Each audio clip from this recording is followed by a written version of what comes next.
Good afternoon, students. Children, today we shall learn very interesting topic of first chapter of Political Science class 10, that is power sharing. And it is very interesting and so many questions come from this chapter, power sharing, every time. Right? And today this topic is very interesting, a very small topic that you have already learned in previous class, in class 8 and in 9. Right? So we will do this topic once again in detail with the help of two case studies. That is the case study of Belgium as well as case study of Sri Lanka. Okay, I hope you can see the screen. So children, power sharing जैसे कि नाम से ही पता है power share करना, right? Power means what kind of power? That is political power, administrative power, right? जो हमारी actually में it is very essential feature of our constitution. ये हमारी कॉन्स्टिट्यूशन का एक बहुत ही इम्पॉर्टेंट फीचर है स्टूडेंट्स देयर कि it is written in our constitution that the power will be divided, right? That is separation of power. ये एक एसेंशियल एलिमेंट आपने कॉन्स्टिट्यूशन, इंडियन कॉन्स्टिट्यूशन के फीचर्स में आप ऑलरेडी पढ़ चुके हैं, right? So question comes here, why we share power, that we will go through in this topic with the help of power case studies. Okay, it is given in the chapter. And why we share power, what is the necessity, and if we will not share power, और अगर हम separation नहीं करते हैं तो उसके क्या consequences या repercussions हो सकते हैं, ठीक है? So both the things we will go through. एक एग्जाम्पल के साथ हम स्टार्ट कर सकते हैं स्टूडेंट्स. जैसे कि आपके घर पे कोई भी टॉय या कोई साइकिल आपके पेरेंट लेके देते हैं आपको, और आपका कोई छोटा भाई या बहन है, अगर आप उसको शेयर नहीं करो, ठीक है, आपको वो साइकिल मिली है या टॉय मिला है, तो अगर आप शेयर नहीं करोगे तो क्या होगा? It will start creating conflicts in between your brother and sister, right? Both of you start fighting for cycle or for particular toy, right? तो यहाँ पे क्या होगा? बहुत सारी लड़ाई हो जाएगी, बहुत सारी इश्यूज हो सकते हैं, और हो सकता है कि महाभारत भी शुरू हो जाए. जैसे कि एक टॉपिक है यहाँ पे श्रीलंका, जो कि हम पढ़ने वाले हैं इस चैप्टर में, ठीक है? तो पावर शेयर करना एक बेसिकली एक प्रूडेंशियल हम कह सकते हैं कि फैक्टर है, प्रूडेंशियल रीजन है कि जिसको हम कह सकते हैं कि बहुत ही समझदारी भरा काम है. अंडरस्टैंड? अगर हम पावर शेयर नहीं करते हैं तो उसके क्या कॉन्सिक्वेंसेस हो सकते हैं? बहुत लड़ाई हो सकती है, ठीक है? Can you see the screen children? Yes. So children, you can see in this slide, first of all, power sharing means the distribution of power among the different organs such as the legislative, executive and judiciary, right? So children, we have already learned that this is the horizontal power sharing. These are the distribution of powers at horizontal level, right? Horizontal level पे power को distribute किया गया है. Means the legislature, executive और judiciary जो है वो एक ही parallel कह सकते पोजीशंस में है, कोई बड़ा या कोई छोटे लेवल पे नहीं है, ठीक है? And they keep on checking each other. That is why we say that these are lying on horizontal power sharing, right? So what is the function of legislature? Children, we have learned legislature means law making body. Law making body क्या है? That is parliament. Okay. Executive, those who implements, right? President, prime minister and all the administrative officers are included in executive, right? And then judiciary. Judiciary is there to keep on checking all the levels they are doing their functions or not. Okay. So इस power sharing को जो कि different organs में share की गई है, different divisions हुए हैं पावर के, राइट? एक बॉडी जो है वो लॉ मेकिंग का काम करती है, दूसरी लॉ को इम्प्लीमेंट करने का, और तीसरी लॉ को एनफोर्स करने का, ठीक है? सो these division of powers among the organs of the government, that is called horizontal power sharing. So children, power sharing का मतलब मुझे लगता है कि आपको समझ में आ गया है अभी कि पावर शेयरिंग जो है वो बेसिकली ड्यूटीज और रिस्पॉन्सिबिलिटीज को शेयर करना है among the different organs of the government, कि कौन सी बॉडी, कौन सा डिपार्टमेंट क्या काम करने वाला है, ठीक है, ताकि किसी तरीके का क्योस ना हो कि हाँ एक ही व्यक्ति के हाथ में, प्राइम मिनिस्टर के हाथ में या फिर प्रेसिडेंट के हाथ में ही पावर दे दी गई है कि आप ही कंट्रोल करो, तो ये पॉसिबल नहीं होगा, ठीक है। तो ये डेमोक्रेटिक प्रिंसिपल है जहाँ पे हम पावर को शेयर कर दे रहे हैं ताकि किसी तरीके का कोई इश्यूज या कॉन्फ्लिक्ट ना हो। Power should not be concentrated in one hand, okay. Then the power shared helps in achieving the stability of political order. Powers share करने से क्या होगा कि political stability को हम यहाँ पे follow कर सकते हैं, ठीक है। जो stability है government में वो लाई जा सकती है, ठीक है। That is why it is essential. In power sharing, power might even be shared at distinct levels. तो डिस्टिंक्ट लेवल्स में भी तो शेयर होती है पावर। हमने पढ़ा है कि हम फेडरलिज्म, फेडरल स्ट्रक्चर को फॉलो करता है इंडियन कॉन्स्टिट्यूशन, ठीक है। तो फेडरल स्ट्रक्चर क्या था, जहाँ पे कि हमने पावर को शेयर किया at different levels. Students, levels में क्या होता है कि एक जो है वो टॉप लेवल पे है।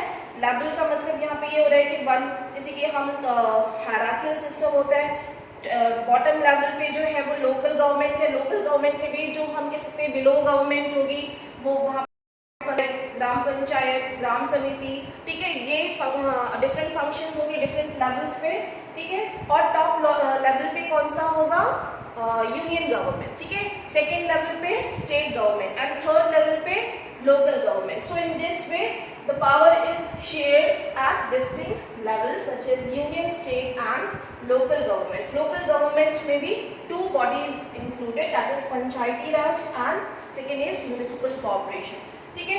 So here power is again shared at different levels to the responsibilities और duties को जो है उनको properly functions करने के लिए distribute कर दिया गया है, राइट। तो इंडिया क्या है students, India is basically holding together federation, जो फेडरलिज्म के स्ट्रक्चर को फॉलो करता है। होल्डिंग मीन्स यहाँ पे यूनियन गवर्नमेंट जो है उसने होल्ड किया हुआ है स्टेट को, ठीक है, और यूनियन गवर्नमेंट जो है वो स्टेट और स्टेट के आगे विलेजेस को जो है वो कंट्रोल करती है। That is why it is called holding together federation. India is holding together federation. I think this is clear to you now. What is power sharing and what is the division of power, ठीक है।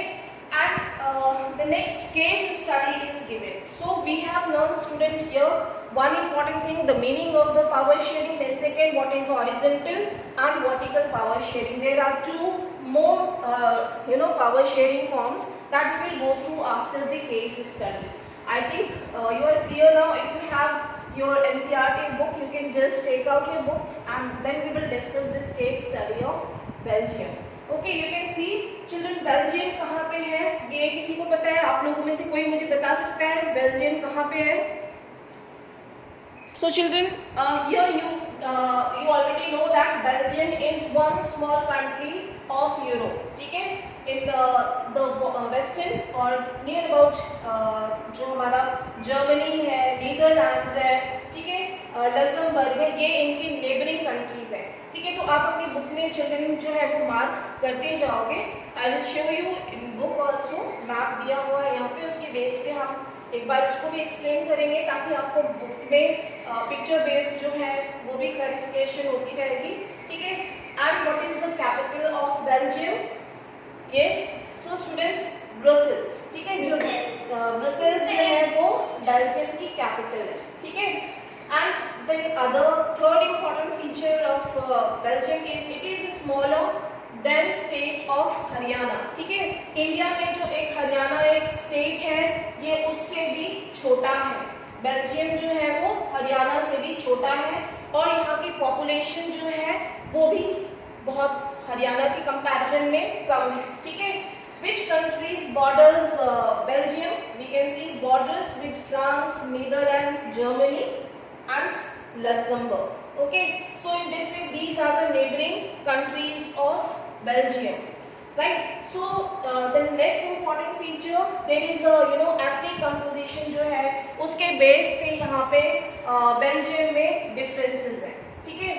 So what is the ethnic composition? Question यहाँ पे ये आता है students की ethnicity के base पे हम इंडिया में इतनी डाइवर्सिटी देखते हैं, ठीक है। People speak different language, they follow different religion, ये सारी डाइवर्सिटी है, ठीक है। तो ethnicity, that means it is the sharing culture, understand, ठीक है। हम किसी भी कंट्री में रहते हो, अगर हम इस्लाम है और किसी और कंट्री का जो इस्लाम है, दोनों के रिलीजन सेम है, दोनों के कल्चर सेम है, right. So in this way on the basis of religion, similarly Belgium में लैंग्वेज के बेस पे यहाँ पे डिफरेंट एथनिक कंपोजिशन है, ठीक है। सो एथनिक कंपोजिशन किसी के भी बेस पे हो सकता है, लैंग्वेज के बेस पे, रिलीजन के बेस पे, अंडरस्टैंड, ठीक है। Then 59% people in Belgium speaks French language that lives in Flemish region, okay, and 40% French that lives in Wallonia region, okay. So I will show you in book also. If you have book, you can just open this image. It is given on first page of this chapter. Can you see the screen? Yes, ma'am. Yes, ma'am. Yes. So you can see page number 2 of this chapter. First of all, ethnic word का जो glossary में meaning दिया है, a social division based on shared culture. People belonging to the same ethnic group believe in their common descent because of similarities of physical type or of culture or both, right? So ethnic, जैसे कि हम बोलते हैं ना कि आप अपने ethnic culture को फॉलो करते हैं, आप अपनी एथनिक लाइफस्टाइल जो ड्रेस होती है उनको हम फॉलो करते हैं, ठीक है। So here one case given about Belgium, you can see in this image students, अगर आप देखोगे तो जो येलो रीजन है, येलो वाला जो रीजन है यहाँ पे, दैट इज कॉल्ड फ्लैमिश, ठीक है। जो ये टॉप वाला रीजन है, ये यहाँ पे येलो पोर्शन जो है वो फ्लैमिश रीजन को शो करता है, and this region is in basically Belgium के अकॉर्डिंग जो है वो डच स्पीकिंग है, and they are in minority, okay. यानी कि in comparison to here French speaking people, जो येलो रीजन है ये डच स्पीकिंग लोगों की रीजन है, और यहाँ पे ये इन लोगों का जो कंपोजिशन है वो कितना है, 40% है, ठीक है। एंड जो येलो रीजन है ये बेसिकली फ्रेंच स्पीकिंग, सॉरी, जो मैरून, जो रेड कलर आपको दिख रहा है ये वैलोनिया रीजन है, और यहाँ पे फ्रेंच स्पीकिंग लोग जो है वो they live in this region, okay. इसके साथ ही आपको यहाँ पे जो ये एक मस्टर्ड कलर का जो रीजन आपको दिख रहा है, that is the capital of Belgium, Brussels, okay.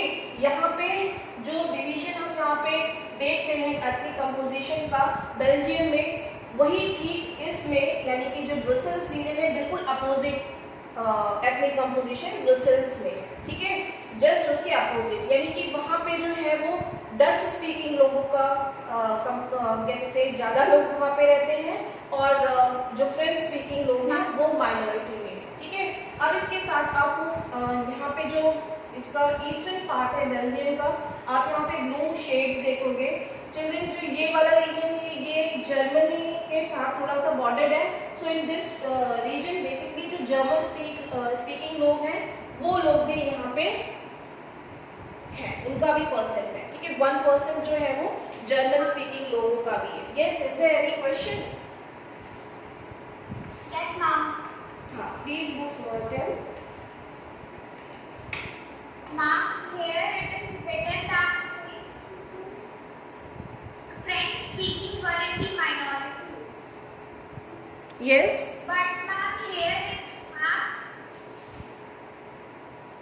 it is showing the red region is in majority. हाँ, तो रेड रीजन ही तो है। And red region is French speaking and this region is called Wallonia region. तो Wallonia reason में कौन से लोग रहते हैं?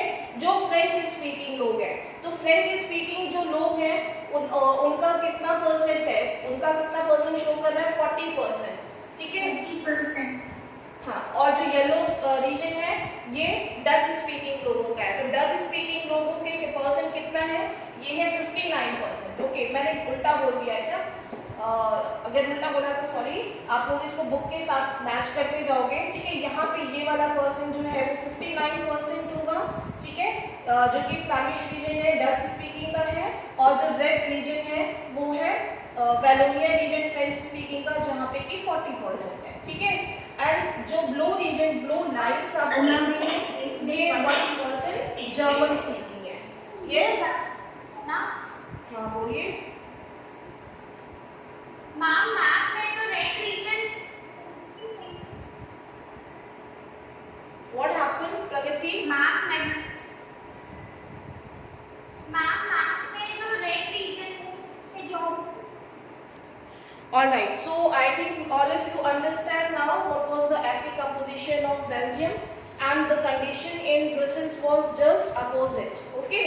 And in Belgium region basically जो French speaking community थी, जो कि minorities में शो की गई है, जिनका कि परसेंट कम है, राइट, डच स्पीकिंग से basically they were more developed, ठीक है। इनका कंपोजिशन जरूर कम है, लेकिन वो कम्युनिटी जो है वो ज़्यादा प्रॉस्पर है, ज़्यादा रिच है और ज़्यादा डेवलप है, उनको इकोनॉमिक डेवलपमेंट का बेनिफिट मिला है, ठीक है।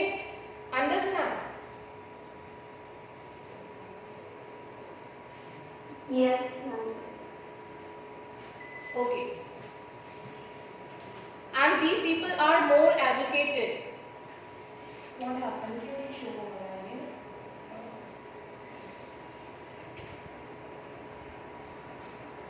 Okay, I think you can see the screen now. This map, Belgium और इसके neighboring countries show किए गए हैं. France in the western side of Belgium, Netherlands जो कि नॉर्थ साइड में है, and Luxembourg in southern side, और थोड़ा सा हम ईस्ट में भी देखेंगे तो यहाँ पे जर्मनी आता है, ठीक है। तो इस वजह से यहाँ पे ये वेरिएशन हमें देखने को मिलता है, जहाँ पे कि फ्रेंच और डच स्पीकिंग लोग हैं, ठीक है। और अगर हम फ्रांस के थोड़ा सा और हम वेस्ट में जाएंगे तो यहाँ पे स्पेन है, जिसकी वजह से यहाँ पे डच लैंग्वेज जहाँ बोली जाती है स्पेन में, वहाँ से ये वेरिएशंस मिलते हैं, ठीक है। कंपोजिशन इन कैपिटल ब्रुसेल्स, ये यहाँ पे इस स्लाइड में शो किया गया है। 80% in capital speaks French but they are minority in the country, whereas 20% people in capital speak Dutch but they are majority in the country. Dutch speaking लोगों की मेजॉरिटी बेल्जियम में हम ऑलरेडी देख चुके हैं, लेकिन कैपिटल में ब्रुसेल्स में सिर्फ 20% है, यानी कि कैपिटल में उनकी माइनॉरिटी हो जाती है, जबकि पूरे कंट्री में वो मेजॉरिटी में है, ठीक है। तो ये वेरिएशन जो है वो देखने को मिलती है बेल्जियम में। Reasons for the tensions between the two countries, please come again, what is your question? Ma'am,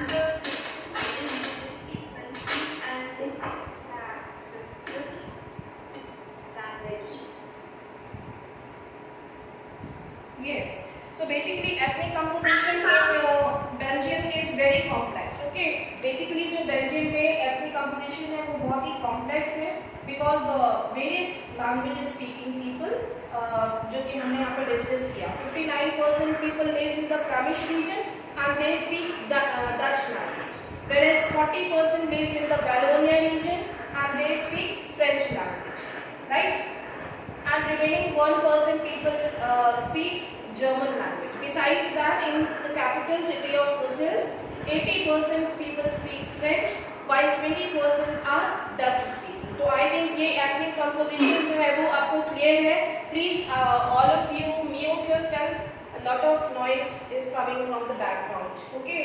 So it is distracting. So what was the tension in between French speaking and Dutch speaking? इनके बीच में tension का main factor क्या था, right? ये हम यहाँ पे देखेंगे reasons for the tensions between the two communities. दो community के बीच में tension का main factor क्या है?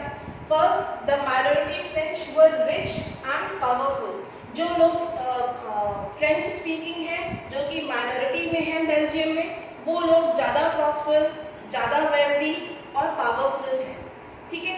And the majority Dutch got the benefit of economic development very late, ठीक है, उनको डेवलपमेंट का जो बेनिफिट मिला वो बहुत लेट में मिला, ठीक है। ओके,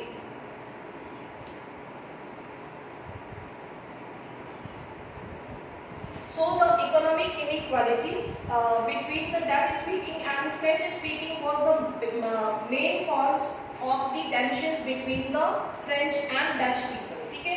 दोनों के बीच में जो मेन टेंशन का मेन फैक्टर था वो ये था कि जो डच स्पीकिंग जो लोग हैं, जो मेजॉरिटी में है, they got the benefit of the economic development, right, that was the main cause, and the issues of majoritarianism and financial preference led to the tensions between these two community, ठीक है। जो majoritarianism का एक हमने एक principal अभी यहाँ पे डिस्कस नहीं किया, तो स्टूडेंट्स बेसिकली जो मेजॉरिटेरियनिज्म है, अगर कोई भी कंट्री में किसी भी एथनिक ग्रुप के जो मेजॉरिटी होती है वहाँ पे एक बेसिक प्रिंसिपल ये होता है कि वहाँ पे एक डोमिनेशन पावर में, ठीक है, जो हमारी गवर्नमेंट है, गवर्नमेंट में उसका हम कह सकते हैं डोमिनेशन मेजॉरिटी कम्युनिटी का देखने को मिलता है, ठीक है। एंड दीज मेजॉरिटी पीपल और the community believe that they can dominate or they can rule their country in whatever, in whichever manner they want. So that is the principle of majoritarianism policy. तो यहाँ पे basically अगर हम ये principle follow करते हैं Belgium में, तो ये tensions जो है वो कभी resolve नहीं की जा सकती थी, ठीक है। यहाँ पे tensions को resolve करने के लिए very important accommodation policy was adopted by the Belgium government. Understand? And they almost 4 times they amended the constitution.